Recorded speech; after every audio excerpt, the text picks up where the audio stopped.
Hey everybody, Portly Paladin here again with another update for this week. This is, I believe, week 8 since I started redoing the videos. Um, excuse me. Still feeling a little under the weather if you can't tell. Gen Con's Con Crud is really kicking my ass. Uh, yeah, I'm not really sure what's up. I'm not sure if maybe it's all Con Crud or maybe it's a little bit of a Con Crud mixed with some sinusy stuff. We've been fairly dry here in Cincinnati recently. This week it's been a little bit wetter, having some more rain. Um, the hurricane is kind of working its way up this way, so we're getting more and more rain as the days go on.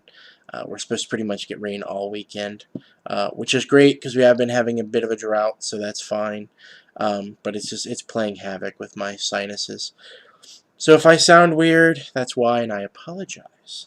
Um, but anyway, let's move and get right into it. First things first, still have not lost any weight. Still at 473, haven't moved at all from there.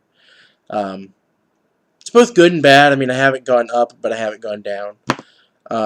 I still think that I know for a fact that I'm retaining water. I can see it in my legs. My legs is usually where my water gets retained. Whenever I'm having water issues, they get swollen. They're definitely swollen right now.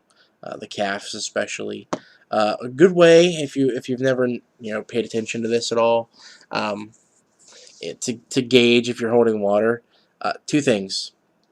Uh, One of the easiest ways is to take your thumb and press it against your finger like this, kind of hard. Hold it for a couple of seconds, maybe 10-15 seconds, and then let go.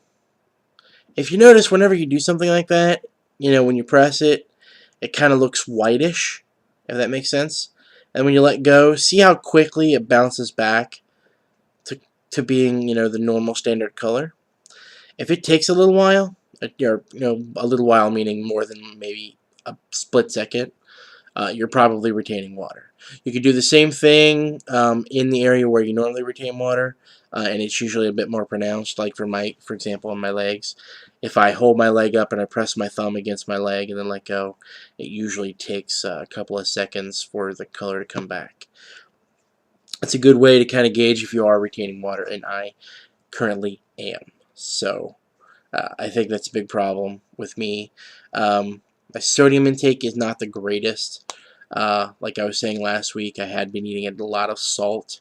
Um, I'm kind of bad for that. I like the taste of salt. I like the taste of salt a lot, actually.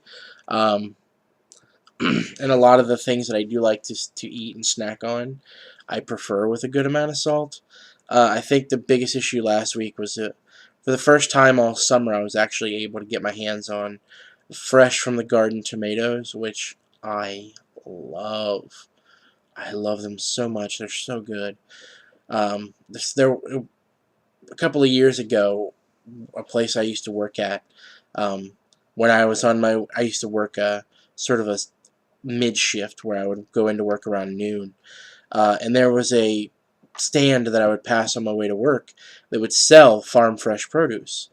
And once usually mid to late July, early August would hit, they would have tomatoes at that stand every day, and I would stop every single day, and I would buy a couple of good-sized tomatoes, and that's actually what I would have for lunch, which is good, kind of. There's a lot of acid in tomatoes, and that can give you problems. When I did that for almost an entire summer, every day, I did have some really severe acid reflux and heartburn issues. Don't recommend doing that. Everything in moderation, people. It's something that I've learned over my life. As many times as people have said that to me and I've ignored it, it is something that I've now realized is a smart thing. But yeah, so I do love tomatoes. Finally got my hands on some tomatoes. Did sort of the same thing, but not for an entire week, because I'm not stupid. I ate tomatoes for a couple of days for lunches, which was delicious, don't get me wrong. But whenever I eat tomatoes, I love them with salt. Um, and I probably put way too much salt on my tomatoes because I really like that salty, briny, sort of vinegary, almost acidic hit of the tomatoes with that extra salt. Um, if you're a food person, you'll get what I just said. If you're not, ignore me. It's fine. Um, but yeah, I like that a lot. So I was eating a lot of tomatoes last week, and I think that's really where the salt problem started, and with the retaining of the water. Um, I'm also a big fan of peanuts in the shell as a snack, like a protein snack. Um, I think part of it's because you kind of have to work for it. Can't just, grab something and throw it in your mouth. It takes you a minute or two to get to where you're going. You have to crack open the shell and then take that little peel off the peanut, and then you can finally pop it in your mouth. Well, when I eat my peanuts, I always get the salted kind, and they, get a little bit of the salt off the shell and everything. And I think that sort of contributed as well. Had some of those last week and into the weekend. Um, I also I didn't drink as much water as I should have in the last week or so. So I think that contributed. And into this week, even I haven't been drinking as much water as I should have. So I think my body's having a slow time flushing that salt out of my system. So I'm still retaining the water. I'm working at it. I'm getting there. As a matter of fact, my good friend Todd Bronze. Hey Todd, I'm not sure if you watch these or not, but if you do, how's it going? He contacted me. He's a bit of a bigger guy like I am, and he's looking to lose weight too. I'm not sure if he was inspired by me or not. If he was, that's cool. If not, that's cool too. I'm not trying to say I'm special or anything, but he contacted me and said, hey, I know we're both trying to do this thing. Yeah, I know it's a little difficult for both of us. We both need some exercise. I'm looking to go walking. Why don't you meet with me after I get off of work every day at the park up the street, and we'll walk. So um, that's something that we're probably going to start doing next week. I'm looking forward to that. I think it'll be fun. It'll be that's one of the biggest reasons why I don't exercise and what kind of keeps me from exercising a lot of times, even just walking, is I think it's boring, and it's not. There's nothing else that I can do while I'm doing it. I'm a very big multitasking person. I don't like to do what I feel wasting my time. Even in the evenings when I'm just kind of tired and I want to relax and watch some TV, I don't just sit here and watch TV. I do two or three other things while I'm watching TV. I will work on chainmail, which is one of my big hobbies. I'll work on gaming stuff, which is another one of my big hobbies. I'll even write articles here on the laptop for a blog that I write for, or I do prep for articles, or I do something else, or one of 50 million different things that I'm working on, different projects and crafts and whatever, because I can't just sit here and do nothing. I'm a very big proponent of using your time as wisely as possible, and I feel that just sitting here and vegging in front of the TV, only watching a TV show and doing nothing else, is a waste of your time. Uh, I mean, don't get me wrong, I love TV, I really do. There's a lot of great shows out there. But to just do that just feels like a tremendous waste of time. When, I mean, my little table that I have set up here is I have set up for that exact reason, so that I can do things while I'm watching TV or while something else is going on. I don't even just go in there and wash dishes or clean the kitchen or clean the house. I have, I have to listen to an MP3 player while I'm doing it. Listen to a lot of podcasts that way, a lot of audiobooks that way. Um, if I run out of either one of those things, which is rare, then I listen to, talk radio, so I can hear a little bit about what's going on politically. Not that I'm a big political person, but I do like to keep up to date on what's going on in the world. Um, yeah, I hate just doing one thing and one thing only. I really feel like that's almost like a waste of my time. I really need to do more than one thing at once. Um, it's a big thing with me. I don't, you know. So that's just the way it is. Um, so I think that exercising feels like it's just a single thing. I'm exercising, that's great. I'm working on losing weight, that's great. I'm improving my health, that's awesome. but it just seems boring, and it feels like I'm wasting time that could be better spent doing something else. I know that's stupid, because if I don't do these things, I don't exercise, then I'm going to end up with less time to do things because I'm going to die. And I understand that, but it's just one of those things with my brain. I don't say that my brain makes sense, but it's one of those things I deal with, I guess. Let's see. No recipe this week either. I haven't really been dealing too much with actual recipes.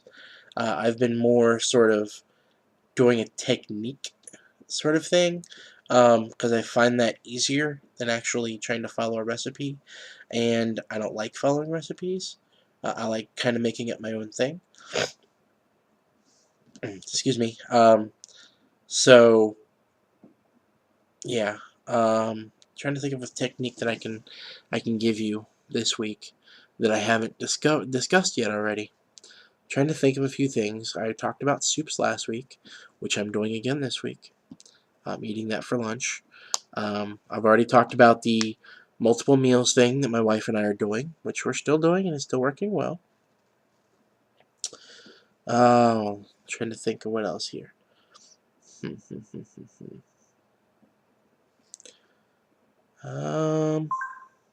don't know. I can't think of anything else right now. Normally I do notes for these, and I did write some notes down. I have a few things written here on my sheet to talk about, but I didn't know what to talk about in terms of the food thing. So, yeah, I guess I don't really have much to. Oh, I take that back. There is something that I need to talk about, and that's with bread. There is a brand of bread. If you ever take your Weight Watchers calculator with you to the store, which I highly recommend, by the way, and you start going through, when you hit the bread aisle, and you start punching the numbers in, almost every single bread that is in that aisle is 3 points a slice. There are a few that are 2 points a slice, right on the edge between 2 and 3, but almost all of them are 3 points a slice, 2 to 3 points. And that's just crazy. I mean, if I want to have a sandwich or something, or if I basically just want some sort of substance to things and kind of get a little bit of grain into my diet, I'd really like it to be like a whole grain bread rather than, something else like pasta or whatever. Because pastas, those are okay grains, but usually the whole grain pastas aren't really that tasty. They're mealy, sort of, just in the nature of making the whole grain. So I tend to try to go more for bread because I like a nice whole grain bread. It's got a little texture to it.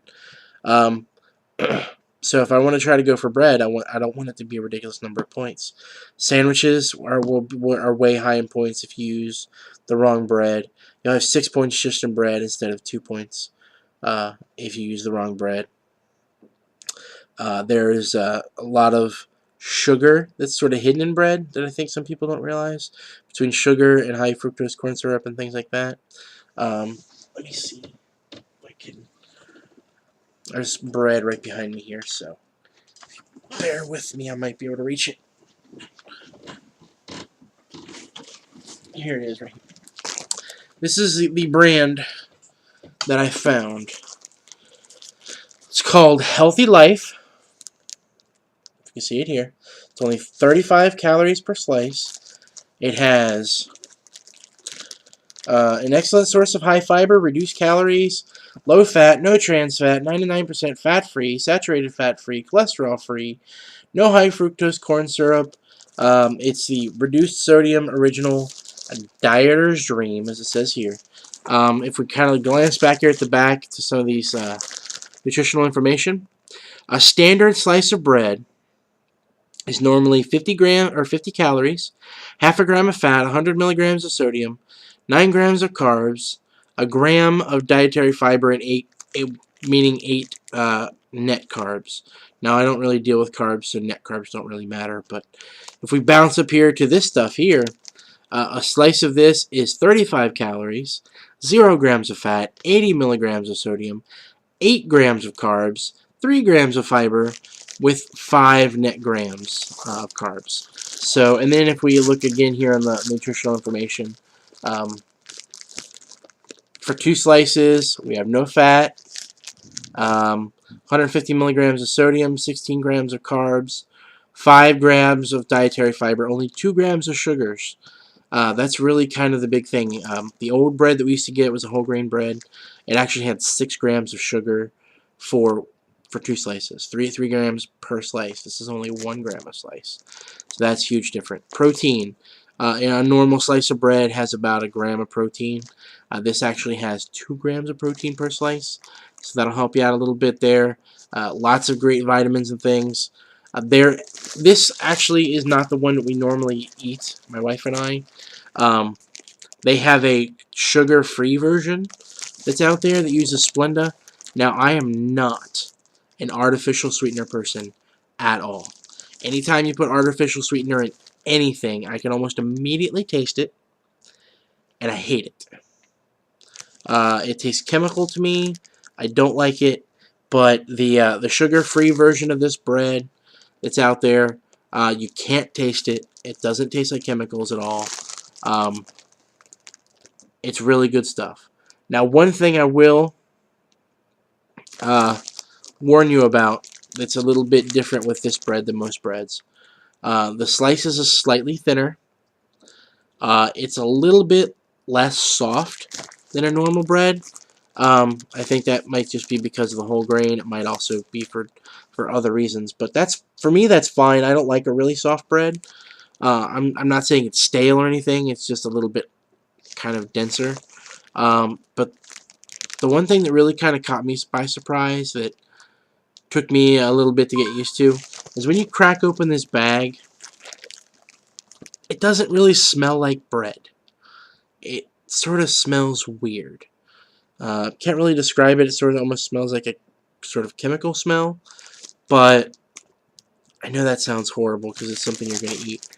But I've gone through and I've looked at the ingredients. There's nothing crazy that's in here. It's not in most normal breads.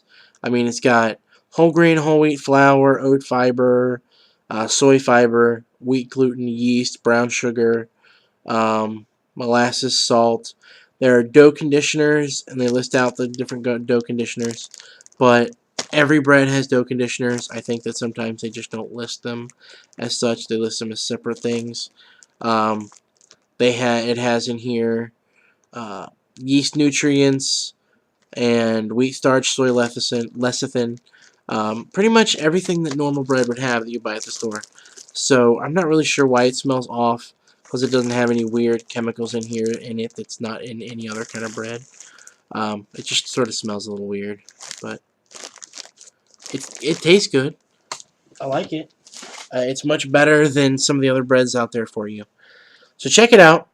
Healthy Lifestyle Dieter's Dream Bread. 1 point per slice. It will change your life. Alright, so that's the end of today's video. Hope you enjoyed it. And there we go. I'm the Portly Paladin. Until next time, keep waging a war against your waistline, and one day, we'll all be skinny. Love you guys. Have a good one. Bye.